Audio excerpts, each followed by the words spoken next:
श्री कृष्ण दोस्तों, welcome to my YouTube channel. आज फिर से एक सवाल लेके आई हूँ मम्मी से। जय श्री कृष्ण दोस्तों, welcome to my YouTube channel. आज फिर से एक सवाल लेके आई हूँ मम्मी से, देखते हैं उसका क्या जवाब मिलता है। तो मम्मी, मेरा एक सवाल था, क्या हम माँ बाप चुन सकते हैं? थोड़ा विस्तार में बताती हूँ। जैसे हम रिश्तेदार चुन सकते हैं, दोस्त चुन सकते हैं, जैसे हम पड़ोसी चुन सकते हैं, जैसे कि किस लोकेलिटी में रहना है, किस घर को खरीदना है, ये सब तो नॉर्मल है। लेकिन जैसे उसी तरह से जैसे माँ बाप चुन सकते हैं, क्योंकि माँ बाप से भाई बहन तो मिल जाते हैं, तो उनको चुनना तो नहीं पड़ता, पर माँ बाप चुन सकते हैं हम। तुम सोचती हो कि माँ बाप नहीं चुन सकते, तुम आज तक ये इंप्रेशन में जीती है कि माँ बाप नहीं चुन सकते, और जनरली सब यही सोचते हैं कि भाई हम और सब रिश्ते चुन सकते पर माँ बाप नहीं चुन सकते। पर जहाँ तक मेरा नॉलेज है, मैंने जो कुछ पढ़ा है, तो कृष्ण भगवान ने भी बोला है और अपने पुराणों में भी लिखा है कि माँ बाप भी जीव चुन सकता है। क्यों?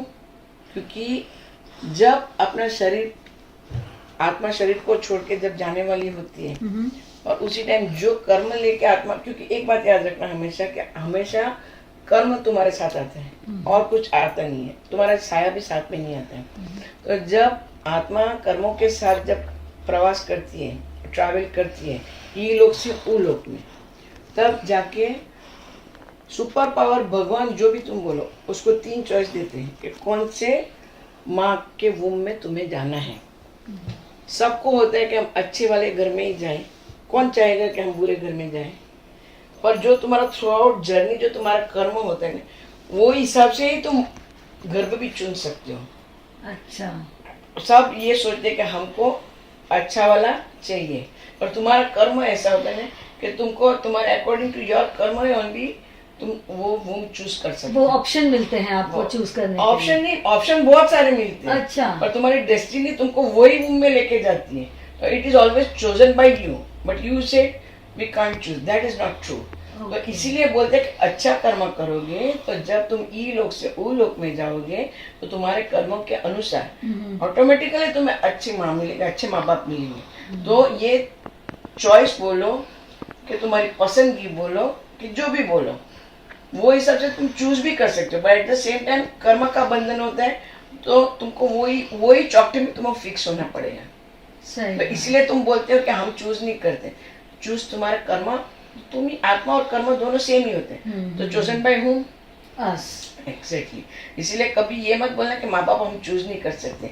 तुम्हारे कर्मों के अनुसार ही तुम्हें माँ बाप मिलते हैं, फिर माँ बाप से तुम्हें भाई बहन मिलते हैं। वो भी तुम्हारा इंटरलिंक होता ही है। कर्मों के अनुसार तुम्हारा लेना होता है, देना होता है। बाद में तुम बोलते हो कि हम फ्रेंड चूज कर सके, तो वो तुम्हें गलत फ्रेंड होती है कि हमने फ्रेंड चूज किया। अच्छा, तो तुम बोलते ना कंपैटिबिलिटी आज के जमाने में, frequency matching, what is that? Again it is Karma. Karma, okay. तुम सबके साथ तुम मैच नहीं कर सकते, पर तुम बोलते क्योंकि तुम अभी होश में हो, बाहर माँ के पेट से तुम बाहर आ चुके, इसलिए तुम्हारे सेंसेस है कि मैंने इसको चूज किया। तुम गलत फहमी में रहते कि हाँ मैंने फ्रेंड अच्छी चूज की। It's not right. माँ के एक्चुअली माँ का घर भी तुम ही चूज करते, पर उस टाइम तुम्हारी सेंसेस नहीं होती है। उस टाइम होती है पर यू आर एग्जैक्टली नॉट सचेत, बोलते ना, सचेत अवस्था। तो ये गलत फहमी। बाकी everything is chosen by your Karma. सही बात। This is the outcome of your question. Thank you so much. Do you तो satisfied? दोस्तों, yes, very much satisfied. Thank you so much for clarifying this. तो दोस्तों, देखा आपने कैसे कर्म के हिसाब से हम अपने माँ बाप को चूज करते हैं। तो कर्म अच्छे करते रहो, हमारे माँ बाप तो वैसे भी अच्छे मिलते रहेंगे हमको। और ये याद रखना हमेशा कि माँ बाप की उतनी ही सेवा करो, माँ बाप को उतना ही प्यार करो जितना कर सकते हो। तो थैंक यू दोस्तों, आज के लिए इतना ही। फिर मिलते हैं। Bye bye.